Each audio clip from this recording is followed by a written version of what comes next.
Hello and welcome back, my amazing people. So for those of you who didn't watch part 1 of this video, it's right here.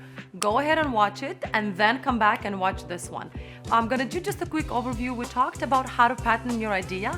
I went over how I had my eureka moment, how I found someone on Fiverr to do a drawing for me, and how I found the patent lawyer. So here I am. We are going back and forth with the lawyer. I have my drawings ready. I am excited, and the lawyer that I went with, I'm gonna link them again down below in the video. It's an agency, so basically they deal with you from beginning to an end, from patenting your idea up until licensing it. So for those of you who's gonna stay through this video, I will tell you what happened when my patent lawyer did a search on my invention and what he found out. So consider 3 things before you move forward. Patent application, it's pretty expensive. It's between $8,000 to $10,000, just the application. It includes the filling in the form, the correct filling in of the form. There are 2 types of patent that you can apply for: design patent and utility patent.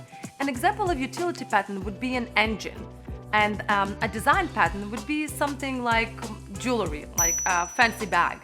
And it is not guaranteed that you will find an investor right away. That's number 2 that you really need to consider, because you need to license the idea before you can do a prototype, before you can actually contact some of the investors, meaning you will need to find a manufacturer that would be willing to adjust their machinery to your particular invention to do 1 or 2 samples for you. I never went down that road. That's why the patent lawyer that I contacted, they have a whole agency, so they are dealing with that part of the patent application. Number 3 is your patent can be declined. Yes, there's a possibility that USPTO office might decline your application. This can happen because they found that someone else patented an idea close enough to yours, and it can be infringing on someone's patent. But if you have a proper lawyer, they can always contest this decision and they can reapply. So I did my research and I found that this particular patent office deals with the patent and everything that follows. I will explain later in my video what exactly goes after you apply for your patent. The company is called the Innovative Licensing and Promotion, and I'm gonna make sure to share that information with you. They're extremely knowledgeable. They're not paying for this video, but I'm really enjoying the whole process of working with them. I contacted their office, as I said before, and at this point we have the patent application. We applied. It takes about 4 to 6 weeks. It took us about 4 to 6 weeks, and now we are in patent pending, meaning that this is the moment that you can actually disclose your idea. You can talk to your friends and family. You can ask whoever for their input about your idea. One thing, please take note, make sure you sign the NDA agreement with your lawyer. If it's a good lawyer, they're just gonna prompt you to do it right from the get-go, before you even share, before you even tell them what your invention is and what you're planning on doing with it. So make sure you sign that NDA agreement. It's really important. After you sign that NDA agreement, you are going to sign a deal with them. It's like a contract that includes the patent application and includes a 3D rendering video. Basically, they're gonna do like a 3D model, but in a video, to show your product, to make it ready for the next step, which is promoting it and licensing it. So I'm gonna share with you what my patent lawyer found. So basically, when he did the research on his own, besides whatever research I did, he found that someone else actually applied for that patent. Thank God it wasn't an exact match. It was slightly, my invention is much more sophisticated. That invention was much more straight up, and it was an expired patent. So I was like, oh my God. So now nothing can stand in my way, and I can go ahead and, actually move on with this idea and maybe find an investor. Before the patent agency takes on your project, they're going to be honest with you, because they have a certain percentage of the sale, of bringing the client, of finding an investor. So if they think that your idea is not good enough, or they are not going to be able to move forward with that, they are going to be honest with you from the get-go. So don't get offended. Go ahead and invent something else. But it's good when someone is being honest and straight up with you. That means you don't have your heads in the cloud thinking that, oh my God, like, who do they think they are to actually turn me down? It's good because they have experience and they know what they're doing. They know which project, which invention is going to work and which is not going to work. So once the application started, because I patent my idea in US and Canada, we're at such close proximity, it only makes sense. Europe is a different topic. I didn't go there. I will explain to you later on why. But US and Canada, they usually work with the same office, the USPTO office. It's just that different lawyers apply for different countries. So this particular office, they dealt with the US office as well. They had their own lawyers.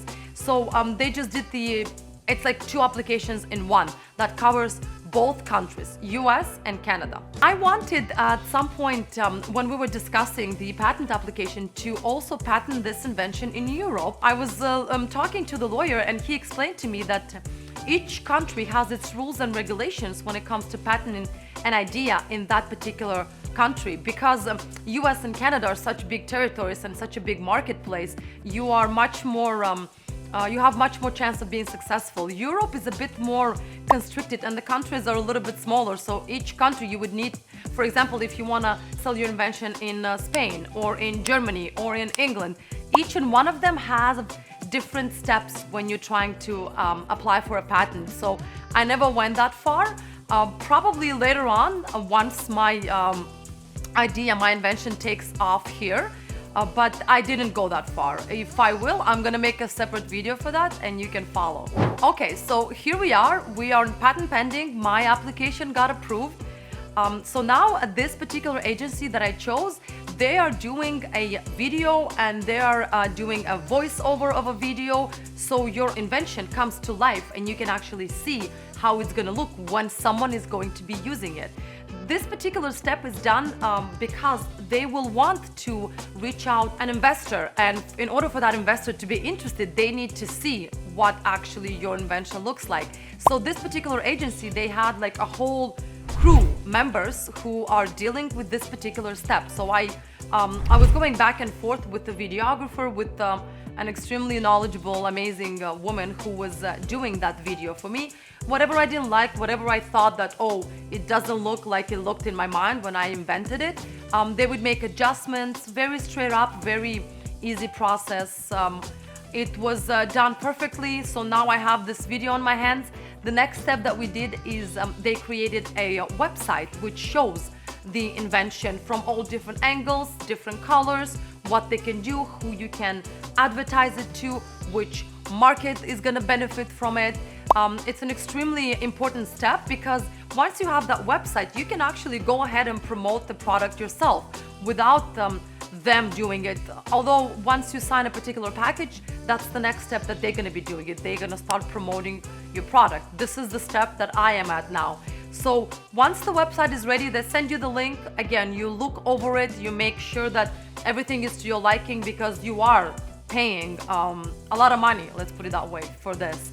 But if you have trust and you have security and you know that this is something that can actually take off and this is something that can actually be a passive income for you in the future, then don't have any doubt. Go ahead and do it. It's worth it. It's worth the investment. You are investing in yourself, basically. You're investing in your future.